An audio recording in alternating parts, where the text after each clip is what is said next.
Hello, everybody, and welcome back to Coffee Time with Masterminds. My name is Peta Blakely, and I'm the founder and principal of Blakely Consulting. Welcome to Coffee Time with Masterminds. I am Cynthia Rojas, founder and principal of To Your Growth. Welcome to Coffee Time with Masterminds. I'm Rebecca Tuttle, founder and principal of Grant Right Now and Grant Writing for Good. Hello, everybody, and welcome back to Coffee Time with Masterminds. Good morning. Welcome to Coffee Time with Masterminds. A lot of things are different since the beginning of the pandemic, and the workforce is one of them. Over the next few weeks, we're going to be exploring some of the ways the world of work and our attitudes towards work have changed in the last year and a half, and what we think it might all mean for workers, employers, and organizations. Today, we're exploring how the pandemic shifted opportunities for one nonprofit worker. Lauren Currie has over 10 years of experience managing and directing nonprofit programs. This year, she left her position as a program director at an AmeriCorps program to consult and travel full-time. She now works as an instructional designer and consultant to not-for-profits. I'm joined today by my co-host, Cynthia. Hi, everyone. Good morning, Cynthia. Good morning. Cynthia is the founder and principal of To Your Growth. And Lauren Currie is with us. Good morning, Lauren. How are you? Good morning, Peta. I'm doing well. Thanks for joining us today. So, Lauren, you and your partner had been thinking and talking about moving into your camper full-time, even pre-pandemic. But the pandemic accelerated your plans. Talk about that a little bit. What changed? Sure. So we purchased our van for our full-time van life experience right before the pandemic really accelerated in the United States. And what happened as a result of the pandemic is we were able to focus a lot more on actually our build out, since I was no longer commuting 45 minutes in and out of the city for getting to the office, and was fully remote based on the situations that we were all in. So that really changed our plans around, building our van now and being able to travel and actually test working remotely from the van, and if it would work based on the different occupations that we both had. I knew that for myself. At the time, I was a full-time program director for an AmeriCorps program, and given the intensity of the role, I knew that it wouldn't transition very well to living in the van. So with that, I began doing a little bit of soul searching, if you will, for what would be my next kind of role and what would really fit the lifestyle I was about to enter into. So from there, some informational interviews began, and really this pathway of joining the consulting freelance world was through some great conversations that the pandemic allowed me to have remote Zoom coffee chats with consultants across the nation to talk about what I was hoping to do. And from that, work came out, which was not what I expected, but was very, very exciting. That's amazing. I love that. Lauren, this is really interesting. I had aspirations to do the same thing, but internationally, and the pandemic put a pause on that, mostly because I just didn't want the added stress of navigating a healthcare system in a country that I also was probably going to be learning the language and learning the culture at the same time. But it's interesting how the pandemic accelerated that for you, where for me it slowed me down. So I wonder that you mentioned informational interviews. You said something really interesting. The role you had would not have transitioned well. And I think that's important for people who are thinking about this, because it doesn't mean you can't do it. It means that you have to rethink what's the role that's more appropriate. How long did that take to think that through and talk it through with other folks? Yeah, so it took a bit of time. I think, and I will say, I want to make sure I'm clear here, we didn't start traveling until there were a lot of folks vaccinated, because I think I wanted to be responsible in the type of traveling that we were doing, and really thinking about the ways we were going to be in new and different communities. And I think what I started really thinking about this job transition that I knew was impending and I knew I was going to make no matter what, in this past winter. So that's really when the conversation started happening around December 2020 or 2020. Yes, it's 2021, right? I get the years all Yeah. mixed up. Yeah. With Hard to with keep track. folks. Yep. And I did have the privilege of having a partner that's whose position did translate well full time. So I wasn't as stressed, if you will, on like trying to find a new position, and really saw this as just an opportunity for myself to think, what do I love about the work that I do? What are skills that I still want to explore and get stronger at? Um, and how can I really find something that will allow me to cut back on hours while traveling, while still staying sharp and staying current in the nonprofit world, which is something I, after this experience, might be back in a full-time in-person nonprofit position. So I didn't want to have a large gap in my resume. That was my personal choice. That was what kind of drove this conversation that started, I would say, even back in December, and I had a contract before I'd even finished at MPF. So that made me also feel more comfortable about leaving, knowing Yeah. that I was still going to have work and was still going to Yeah. be contributing to our lifestyle. I also forgot to remind our audience that Rebecca is with us, but in the background. She had an injury this spring, and so she's not on air, but she is here managing the comments and managing production for us. Yeah, Coffee Time has a producer. We're growing up. We really are. So, It's amazing. Lauren, you said a few interesting things, and one was that everybody is available for virtual Zoom coffees.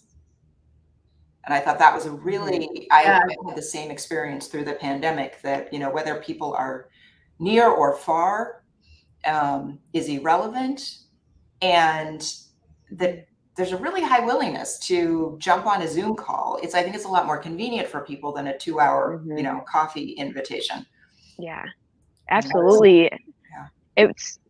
It's been normalized, which I think is actually really great for the workforce, especially for nonprofit folks that might not have the budget to travel and grab coffee with someone, and can instead you say, hey, I've seen the work that you're doing. It's great. Can we connect over Zoom? And folks expect that. It's a lot more normalized than pre-pandemic, where somebody might have wanted you to make the trek to their office and actually do an in-person meeting, which saves everybody time and saves resources. So I think that is really cool. And also just, even opening up a space like this where I know Peter's in Virginia and Cynthia, I'm not sure where in the world that you are, but it doesn't matter because Right. we're able to connect in this way. And I don't think that that's ever changing. And that's, one of I agree. One of the reasons that I ended up moving was that I had not seen a client in real life in a year and a half. And I don't think they mind. Right. And I don't think that they ever expect me to come back to their office. I think that expectation that certain types of work, obviously some types of work are done in person, but certain types of work have gone virtual. Some of those clients don't even have offices for me to visit them at anymore, right? Or a significant part of their workforce does not go to the office and might not ever go there again. So I think that's really made permanent changes to the expectations around how people work. I think that's a good point. So, Peter, you called this show, and I loved it, the Great Resignation. Yeah. There has been a lot of talk in our nation about, especially in the hospitality industry, what's happened to everybody. And we've been doing some research, and we've been looking for some people to come on the show to talk about the very thing that we're talking about. And because this is hurting organizations, nonprofits, and for profits, especially those in the hospitality industry. But I'm hearing this across, and I'm hearing it not just with low wage workers, but with workers on all levels, that people are resigning and doing other things. And one of the things that the pandemic did is it gave us a chance to think and really reflect. And when you're in the grind every day, you don't have that opportunity as much, or everything's so normalized, you don't sit back and reflect if this is what you want. And so this is what you're saying, Lauren. And I read an article by this writer, Lori Fox, and I've been looking for her. So if you know Lori Fox, you let her know. I have a couple of messages out there. But I want to speak with her because she did this wonderful article about being a server in a restaurant and how she's one of the people not coming back, and all the things she was able to think about, right? So living with a low wage salary, the constant sexism, racism, all the isms that she's had to deal with in her work. And when she pulled away from that, it was like, oh, people don't have to deal with this on a daily basis. She realized it wasn't normal to Yeah. live, to work under those stressful conditions, and to constantly be made to feel unappreciated. And that reflection time, I think, is changing America, probably the world, but I can only talk for America. Yeah, I certainly hope so. I think the a downside of some things in American culture is that go go go mentality, really driven by work hard, and work too hard in a lot of cases. And I think a lot of folks in, the hospitality industry and a lot of different industries realize this isn't a sustainable like work life for me. Like I don't want to go back to this career or this pathway that I was in because it's not bringing me joy. It doesn't bring me time to see my family or to connect. And what else is out there that might be a better fit and might be more open to my needs? And I hope that also it's pushing company, businesses, organizations to reevaluate um, how they onboard and support their workers. I think that's really what I am hoping is like the long term impact of the pandemic and work in America. Well, I am a camper as well, and I had fantasies to take our camper and travel the country in the camper. We've decided something else, but pretty similar. And the thing Cool. about camping is that you meet a lot of people who are doing the same thing. Mhm. Pre-pandemic, that was like amazing. Like, really? You're homeschooling your kids? You're traveling the country? I met people our age who were actually traveling the world, doing a world tour. And I was like, it was just something I thought you did when you retired. So Mhm. are you meeting people who are doing the same thing? Are you finding that this is trending?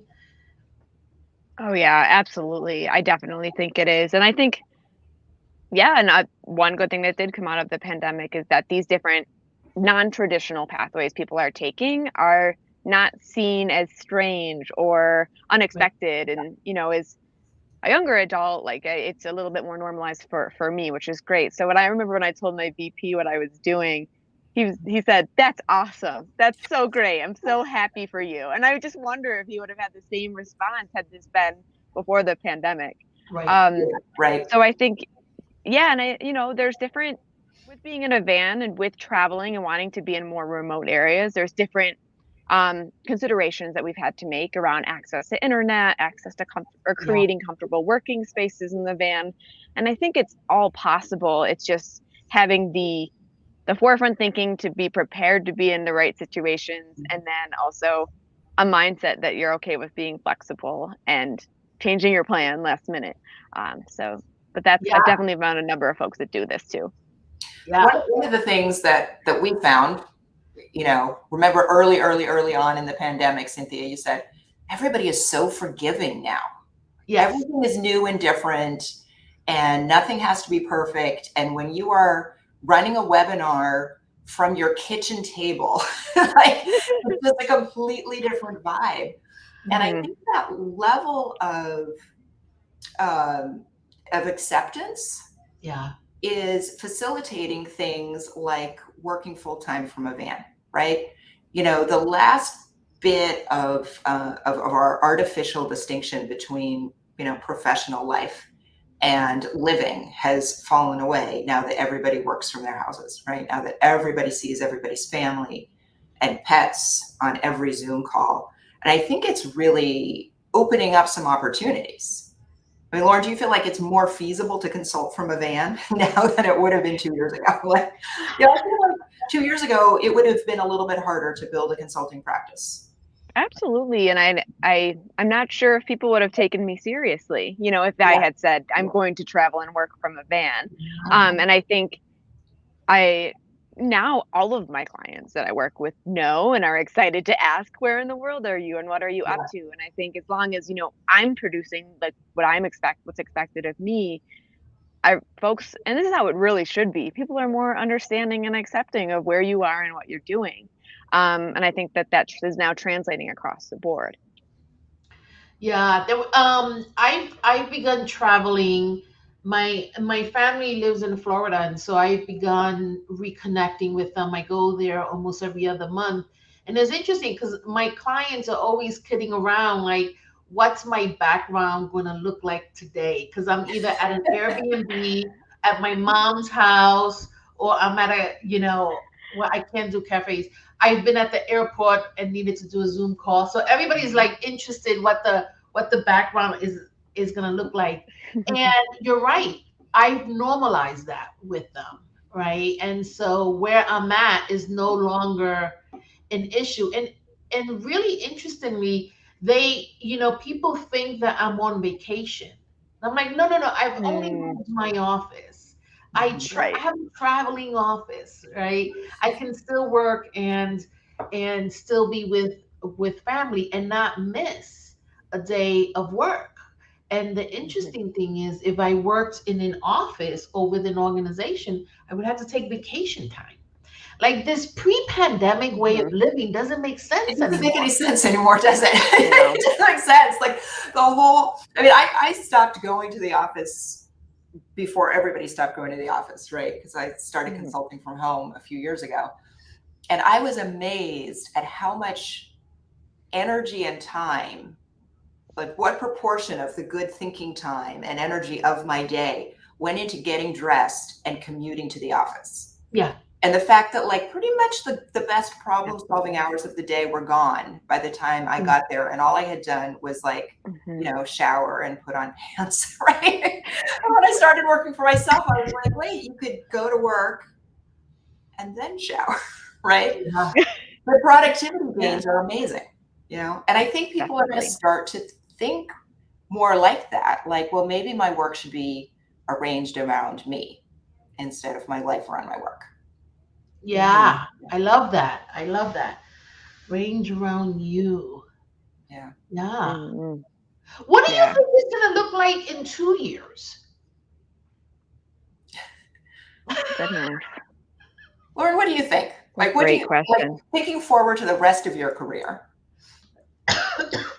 I think that at the very least, hybrid work setups, so a couple days in the office, a couple of days at home, are here to stay. Like, I think that Yeah. especially for parents, especially for folks that might be caring for a family member, having that flexibility it's not something you're giving up once you have it.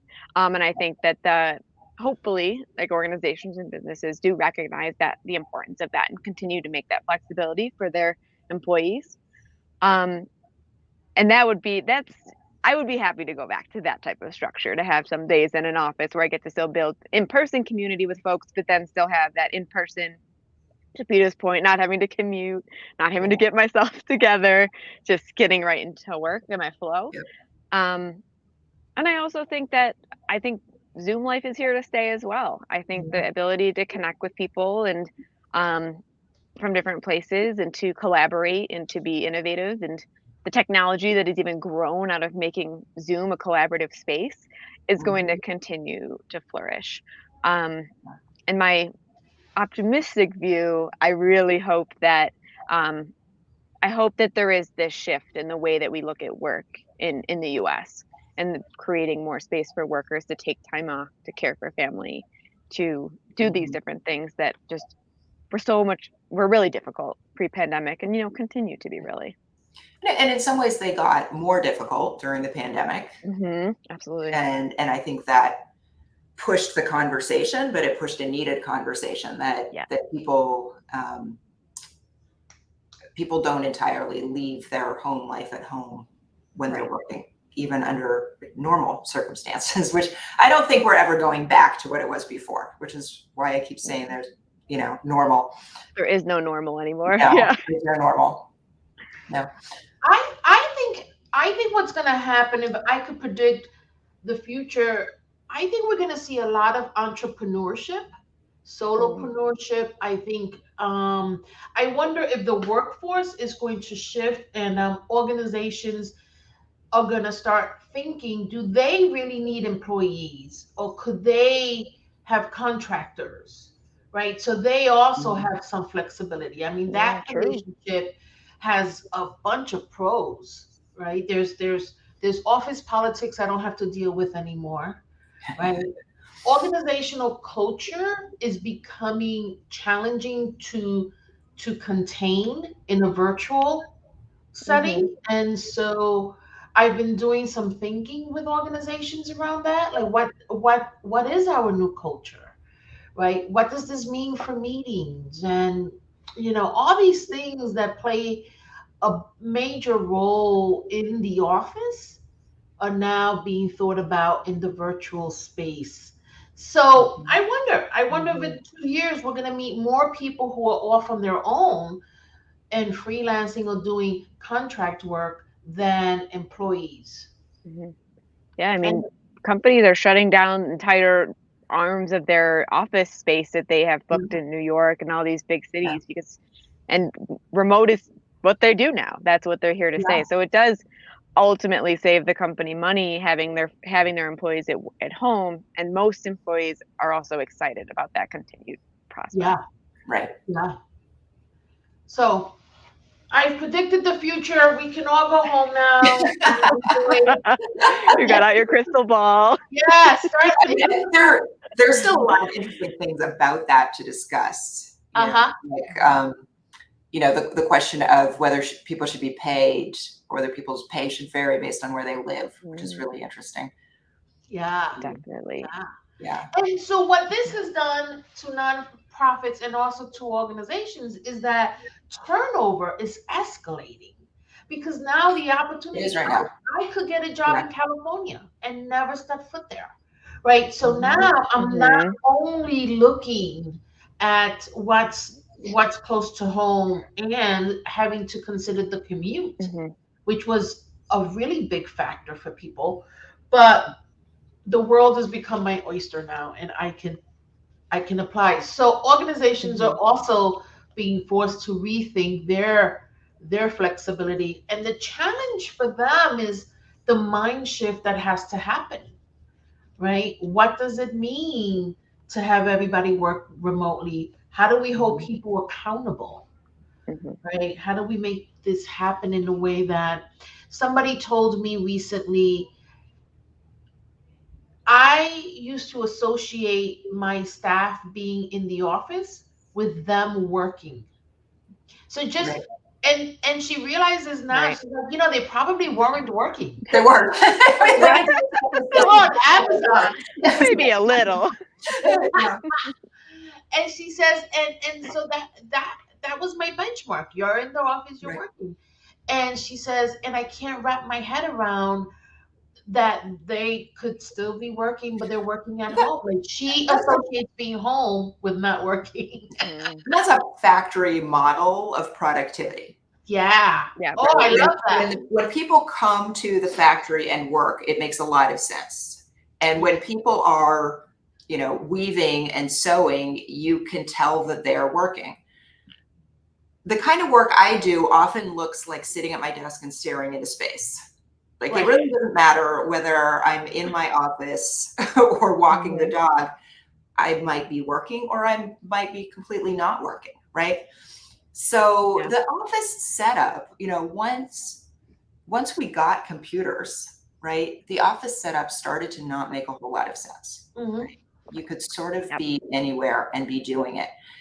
it's managers are going to have to think differently about how they manage. Yes. And figure out that it's about the product, right? It's about the results. It's not about the face time. And I think there are some managers who already knew that, had been thinking that for years. And when their staff went home, it was no big deal, right? And the ones who are still having a hard time with it, well, I mean, they might just not be able to manage in the new environment. Yeah. And we also cannot ignore, so Lori Fox in her article talks about safety, right? This idea, not only her physical safety when she realized that she was working in a place and having to deal with all these isms, but safety against COVID. And you know, the death rate, she has a statistic, you were 60% more likely to die from COVID if you worked in, um, um, if you had a job in the hospitality industry, because of all the people that you were coming in contact with. And we didn't only have a pandemic, right? We had the murders of George Floyd and other individuals, Breonna Taylor, you know, really surface this sense of unsafetyness, of feeling unsafe, right? And also caring for our little ones and making sure that they're safe. And so for some people, having that time to be in their home and recalibrate, and rethink their sense of safety, and not that people should just stay indoors, but I think that also gave people a reason to pause and think about, you know, where they want to be in terms of their space. A lot of parents are choosing to keep their kids home, to continue to keep their kids home. There's And an interesting sidebar to all this is how many children, especially boys, seem to have really thrived outside of classrooms. So, I think there's another conversation that's going to go on about, we were in these systems. We've been doing them for years. And so we're kind of doing them out of, routine and habit. And the pandemic made us question a lot of things, like threw us far enough out of our comfort zone that we're really questioning a lot of these assumptions. Another thing that I wonder is what's going to happen to positions where people have to show up. Right. I think they should all get raises, by the way. So if there's anybody we're gonna talk about that in a few weeks when we talk to a CEO from the childcare field. Yeah.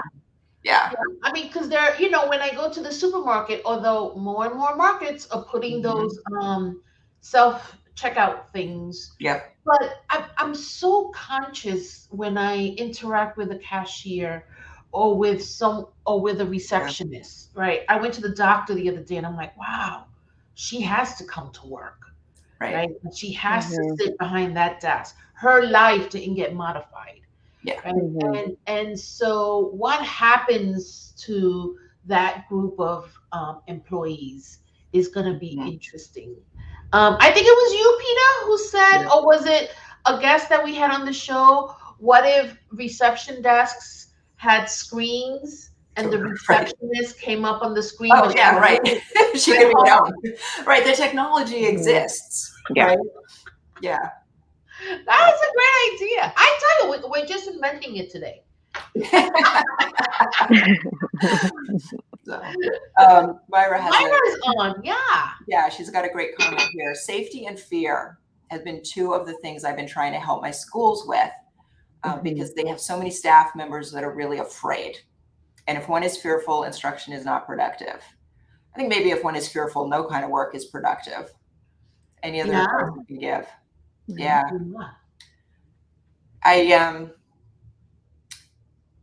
I think that our national conversation about safety and fear is really interesting. A lot of people were always afraid at work. And now it's kind of okay to talk about it.